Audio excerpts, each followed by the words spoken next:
Andressa, conta aí a tua trajetória para a tua ruína, para a tua desgraça. Eu li que você foi consagrada quando criança. Conta aí, por favor. Bom, gente, com muita honra, eu estou aqui na casa de Deus hoje para agradecer a minha vida. Que Deus me deu o controle da emoção, porque eu tive uma segunda chance. Minha mãe há 30 anos pertence à Igreja Universal. Eu fui apresentada na Igreja Universal quando criança. E briguei a vida inteira com ela e com a minha avó, dizendo: aquela igreja de ladrão, fica dando dinheiro para a igreja. E hoje eu estou aqui, na casa de Deus, dizimista fiel, depois de ter sofrido tanto, durante 2 meses, depois de quase morrer. E eu só dei valor à vida depois de passar pela sombra da morte e criar valores. Durante 27 anos da minha vida, eu busquei a felicidade.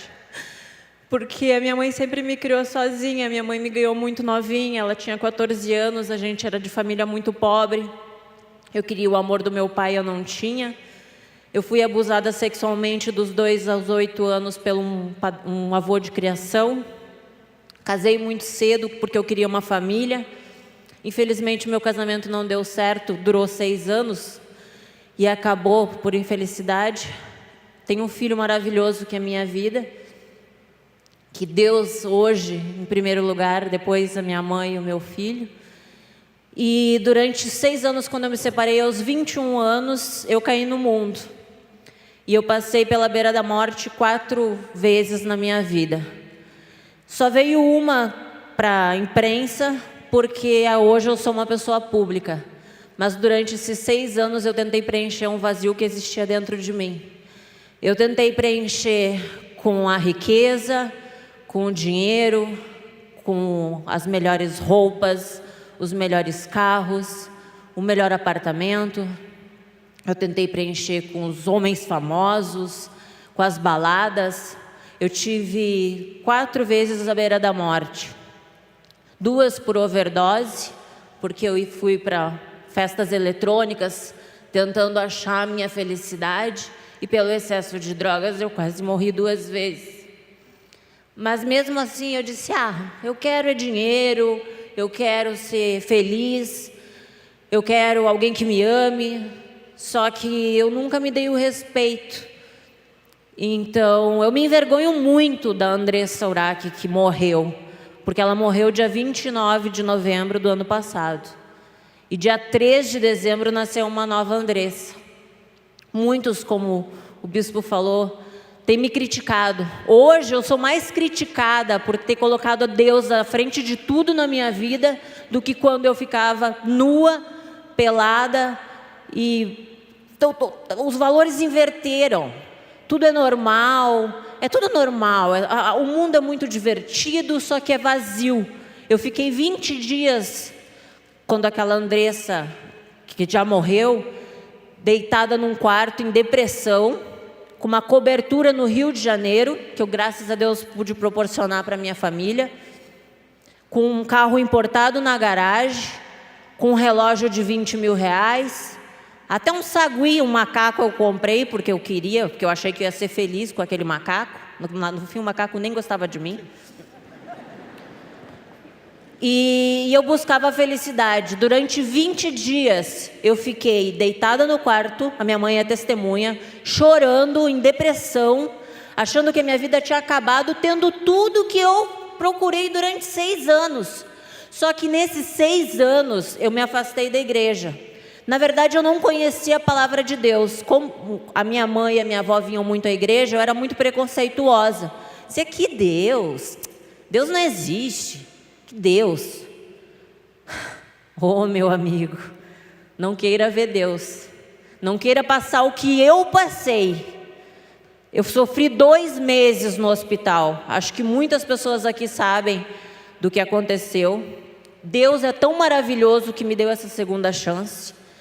Só que nesses 6 anos eu procurei outras religiões para preencher o meu vazio, para tentar achar felicidade que eu não achava nas baladas, nos namorados, no dinheiro, nos carros.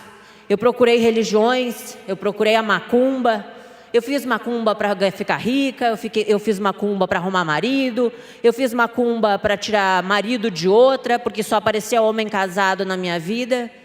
Tudo errado, tudo. Eu achava que estava dando certo, dava errado. Só que, na verdade, eu descobri, num ponto da minha vida, que eu estava vendendo a minha alma. Só um instantinho, Andressa. Uma das marcas da ação do Espírito Santo na vida dela é o que ela está colocando. Porque o diabo trabalha através dos formadores de opinião para inserir na cabeça das pessoas, inclusive dos artistas, o seguinte: todos eles falam isso, eu não tenho do que me arrepender.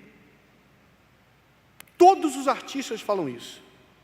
Todos os chamados formadores de opinião falam isso. E ela está falando o contrário. Ela está abrindo o verbo, está rasgando o verbo, e fala da vergonha de ter pousado nua, ter vivido a vida que viveu. Essa é uma das principais características da obra do Espírito Santo. Aliás, é a principal: arrependimento. Fala, Andressa. Como eu disse, eu procurei a macumba, fiz um pacto com a pombagira, pedindo a ela que a cada R$1.000 que eu ganhasse, eu ofereceria uma champanhe para ela. E eu gastei 3.000, 2.000, 5.000, quase um apartamento no Batuque. E eu era preconceituosa com o dízimo que está na Bíblia, né? É engraçado que para oferecer para macumba, para eles me trazerem a riqueza, eu dava o dinheiro e dizia, não, eu quero mais, e eu ganhei muito dinheiro. Só que quando eu entrei nessa depressão, quando eu estava com aquele apartamento dos sonhos, com aquele carro dos sonhos, com a minha família do lado, com a riqueza, com o dinheiro, e eu estava infeliz, que eu passei por mais uma overdose no meu aniversário, no meio de um monte de amigos, que no dia que eu mais precisei, que eu fiquei 25 dias na UTI, nenhum dos meus amigos pediu para dormir no lugar da minha mãe. Sabe? Então, Deus é tão maravilhoso, que eu acho que nada acontece por acaso. Ele permitiu que tudo isso acontecesse na minha vida, porque Ele sabia que hoje eu estaria aqui testemunhando o quanto Ele é vivo, o quanto Ele é maravilhoso, o quanto Ele não existem palavras para descrever. E como eu ofereci a minha vida, né, ao diabo, quando eu fiquei com essa depressão, eu disse, mãe, a minha mãe sabe de toda a minha vida, eu fui uma grande pecadora, e a minha mãe sabe de tudo. Eu disse, mãe, eu não sei o que fazer, só que eu não queria vir à igreja, eu não queria, porque eu não achava que eu sozinha tinha a minha fé e eu seria forte. E durante esse período, eu disse, eu não quero mais a macumba, não quero mais religião nenhuma, quero ficar sozinha, eu e Deus, porque eu sempre acreditei em Deus e Deus estava no meu coração. Só que eu já tinha mexido com muita coisa errada, e assim como o diabo te dá, ele também te tira. E aí eu comecei a perder, porque para mim manter aquilo, eu teria que me envolver com pessoas por interesse, ou aceitar trabalhos que eu já não queria. Eu precisava quitar um apartamento de 200 mil, eu recebi uma proposta de 300 mil para me ficar na frente de uma webcam, como se eu fosse fazer sexo na internet. E eu ganharia muito mais conforme o acesso. E eu disse, não, eu não quero mais, mãe. Eu não quero. A minha mãe é testemunha disso. Eu chorei. Eu disse, mãe, eu não quero mais isso para a minha vida. Não é isso que eu quero para mim. E de um ano para cá, eu comecei a mudar. E comecei a negar e dizer, não, Deus, eu não quero mais isso para mim. E aí, eu era muito vaidosa. O meu corpo era o meu templo, só que eu não sabia que o meu corpo é o templo, mas é o templo de Deus. Não é, Ele guarda a minha alma, que é o mais importante. Porque quando a gente morre, é que a gente vê que realmente, eu não queria ir para o inferno. Sabe, eu só precisei ver para crer. E eu nunca imaginei que eu iria morrer. Por mais que eu tivesse passado por tudo isso, eu tenho 27 anos. Quando na vida eu achei que eu ia dar de frente com a morte, que eu ia estar na presença de Deus. Quando eu imaginei que Deus existiria, que Ele fosse real, que Ele fosse vivo. Nunca. E aí, nesse 1 ano, eu me afastei da religião. E aí, aonde o diabo atacou? Na minha vaidade. Há 5 anos atrás, eu apliquei um produto nas minhas coxas para dar volume, para ser gostosona, porque eu queria ser assistente de palco. Foi assim que eu comecei na televisão, que eu sonhava em ser comunicadora. Sonhava em trabalhar na televisão. E eu fui lá e persisti, consegui, graças a Deus, ao meu trabalho. Mas o fato de sonhar em ser a comunicadora, eu tive que me adequar à sociedade. E a sociedade disse: se você não é perfeito, você não é bom. Porque a mídia, ela está querendo pegar o teu defeito para te atacar. Claro, eu sou muito grata à mídia, porque eu vivo da mídia. Só que eu achei que eu ia ser feliz assim, com o corpo perfeito, com as formas, o bumbum, o peito, a barriga, o rosto. Eu fiz mais de 10 cirurgias plásticas porque eu nunca me aceitei. Eu sempre me achei feia desde criança por causa dos complexos da minha infância, por causa do abuso sexual, a minha aceitação, querer que as pessoas me amassem. Participei de um reality show onde eu queria que as pessoas me amassem e me vissem como verdadeira, e fiz tudo errado porque eu deixei a raiva tomar conta de mim, porque eu deixei o ódio tomar conta de mim. E eu queria a aceitação das pessoas, eu queria que as pessoas me amassem, e deu tudo errado. E aí, há 1 ano para cá, eu comecei a sofrer com esse líquido que eu decidi colocar no meu corpo, que era um veneno, por causa do excesso da minha vaidade. E esse líquido começou a infeccionar. Só que ele não sai de uma vez. Eu fiz 4 lipoaspiração durante esse 1 ano. E na 4ª lipoaspiração, eu fiz numa sexta, na segunda eu voltei a trabalhar.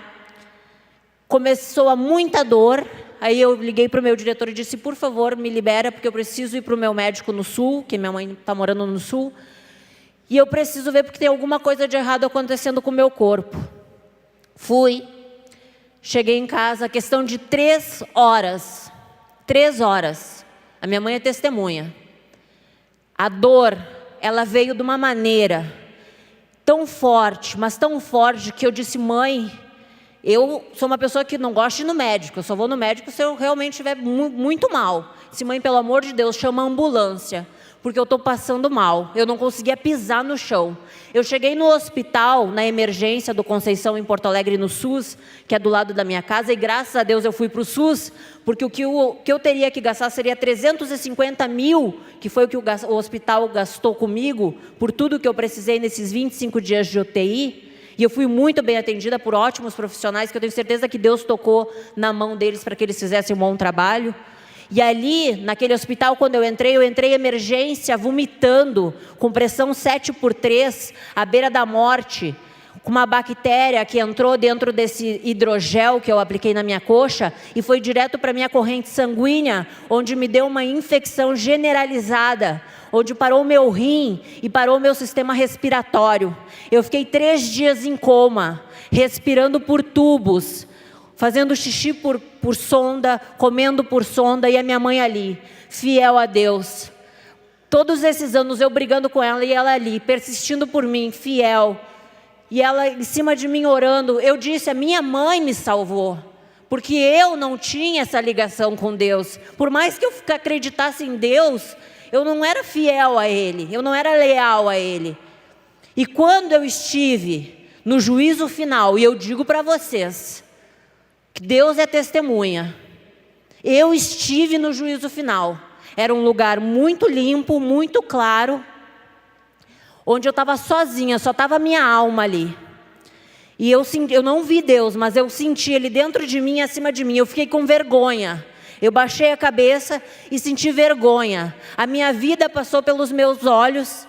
E eu disse: Pai, o que eu fiz? De novo eu morri. Me perdoa, por favor, me dá uma segunda chance. A minha família precisa de mim, eu tenho um filho para criar, e eu não quero ir para o inferno, porque eu não sou digna do céu. E Deus me deu, Ele me deu uma segunda chance. Eu voltei para o meu corpo, depois de 3 dias de coma. E na noite, a minha mãe é testemunha, Na noite que eu voltei do coma, as almas da morte rondaram a minha cama querendo levar minha alma. E eu gritava para minha mãe: mãe, a alma da morte quer me levar, mãe. E ela lá orando, jejuando e pedindo a Deus, e os pastores indo lá, os pastores da igreja indo lá. A minha mãe me protegeu de uma maneira contra a imprensa, contra todo mundo, porque todo mundo estava lá dizendo: a Andressa morreu, a Andressa amputaram a perna dela, não sei o que, sensacionalismo, mas ninguém estava preocupado com a Andressa ser humano, com a mãe que existia ali. Eles queriam dar informação, dizer, vender jornal. Só que só eu, a minha mãe e Deus, a gente sabe o que a gente passou aqueles 25 dias. E naquela UTI, eu te digo, eu morri, eu estive na presença de Deus. E Deus é tão maravilhoso que me deu a segunda chance. E eu não vou desperdiçar ela por nada do mundo. Podem me apontar e dizer: você fez isso e aquilo e agora virou santa. Não, eu não virei santa. Hoje eu sou temente a Deus, é uma grande diferença. A mudança está acontecendo dentro da minha alma. Não é dizer, eu vou ser assim, não é, isso é de dentro de mim, porque eu precisei passar pelo pior, quase perder a vida, quase perder as minhas pernas. Eu tenho 4 cortes nessa perna e 3 nessa. A Andressa que morreu, ela iria chorar depressivamente pelos cortes. Hoje eu agradeço a Deus por ter as minhas pernas, por poder caminhar, porque eu fiquei em cima daquela UTI desenganada, onde os médicos disseram para minha mãe e disse: olha, reza a Deus porque só por ele. E os médicos não acreditam muito em Deus, né? Porque eles vão pela teoria. E ela lá orando e não desistiu de mim. E quando eu acordei do coma e senti a presença da morte ali querendo me pegar, eu disse: pai, me salva, me deixa viva. E eu lutei durante aqueles 25 dias de UTI. E eu quase morri de novo, por várias vezes aqueles 25 dias, porque eu perdi 6 quilos. Eu ia para a cirurgia de 2 em 2 dias, porque eles tinham que escovar a minha carne por dentro para tirar aquele gel que estava infectado dentro da minha perna. Eu tinha buracos desse tamanho em cada perna, 4 desse lado e 3 desse. Eu não conseguia olhar aqueles buracos. E eu chorava, e a minha mãe chorava, e a minha mãe dizia: filha, come, pelo amor de Deus, tu vai morrer. A minha anemia, uma pessoa normal tem anemia, tem uma taxa 12, eu estava em 7. Estava quase lá descendo para leucemia, por causa que eu estava perdendo muito sangue nos meus procedimentos cirúrgicos. Precisei de transfusão de sangue. Então ali eu estava quase morrendo de novo. E vendo o desespero da minha mãe, eu disse, ela saiu para ir na igreja e eu disse: pai, se o Senhor, que é vivo, que o Senhor... Os médicos me desenganaram, bispo. Eles disseram assim: mãe, a Andressa vai sair do hospital lá por fevereiro, porque ela está com uma infecção muito grande. Então, não tem jeito, tem que fechar de dentro para fora. E aí a minha mãe saiu para ir na igreja e eu disse: pai, eu sei que o Senhor já me perdoou de todos os meus pecados. E se hoje eu estou aqui, nessa cama, eu não admito estar em cima dessa cama entrevada. Eu não admito essa infecção no meu corpo. Eu quero a minha cura em 7 dias, porque o Senhor é vivo. E dia 24 de dezembro eu ganhei alta no hospital, com o sangue limpo, sem nenhuma infecção. E Deus é tão maravilhoso e tão grandioso que Ele foi agindo. Ninguém precisou me puxar para me trazer aqui para a igreja, não. Não pense que ninguém fez lavagem cerebral na minha cabeça, como falam. Eu precisei passar pela beira da morte para entender o quanto Deus é maravilhoso. E o nosso corpo, a gente não é nada, nada, porque ficou tudo. Quando eu morri, ficou carro, ficou casa, ficou tudo que eu lutei uma vida inteira para conquistar. Todo o estresse do dia a dia, todas as brigas que eu tinha por causa do dinheiro, por causa das contas para pagar, ficou tudo, tudo. E ali eu vivi de novo. Só que eu teimei de novo, bispo, porque eu ainda não conhecia a palavra. Eu não tinha como ter ido à igreja, porque eu ainda tinha saído do hospital, dia 24. Dia 5... eu tinha uma festa para ir, de amigos, lá em Santa Catarina. E eu disse: estou bem, vou ir. Estava curada. Minha mãe é testemunha. Minha mãe disse: filha, não vai, por favor. Eu: não, mãe, eu vou. teimando, né? Não, eu vou, estou bem. Eu desci do aeroporto, questão de 2 horas, uma nova bactéria entrou na minha perna. E essa eu sofri. Eu sofri tanto quanto a do hospital, só que essa foi muito pior. Porque ela dobrou o tamanho da minha perna. O pus escorria de nojo que eu sentia. Eu tive que andar de cadeira de rodas. Para sair da cama para o quarto, eu tinha que ir arrastando a perna. E eu sofri. E eu senti aquele vazio de novo no peito, aquela angústia. E eu disse, Deus, o que é isso? Eu não sei o que me falta. E eu dizia, mãe, por favor, vai na igreja. Aí eu comecei a pedir. Eu disse, mãe, vai na igreja, por favor, eu não consigo levantar da cama. Aí os pastores iam lá, na beira da cama, oravam por mim. Os obreiros iam lá, oravam por mim. E aí eu decidi que eu precisava da palavra de Deus, eu precisava entender o sentido da vida. Como eu nasci, por que eu fui criada? Eu queria saber, entender o porquê que eu estava na terra. Porque algum motivo tinha que ter. Não é à toa eu ter passado por tudo isso. E aí o que eu fiz? Peguei na internet e comecei a ouvir a Bíblia. Ouvi Mateus, ouvi Marcos, ouvi a história de Cristo. E aí eu entendi. E aí eu entendi e tocou dentro do meu coração. E aí Deus tocou no meu coração de uma maneira que eu disse, Pai, me perdoa de novo. Me perdoa, Pai. Me perdoa por tudo que eu fiz. E aí eu disse, eu quero me batizar. Quero me entregar minha vida para Deus, para Jesus Cristo. Porque a gente não é nada. Porque se amanhã eu sair na rua ali, um carro passar por cima de mim, eu sei que a minha alma vai com Deus. Que não importa o que adianta eu ser famosa, eu ser conhecida, eu ser a gostosona. Se no final, se amanhã eu morro, eu passo o resto da minha vida, quem sabe, na tortura no inferno. E eu não quero isso para minha vida. Amém. Amém. Depois eu pego o seu, que o dela. Deus te abençoe, minha filha, em nome de Jesus, tá?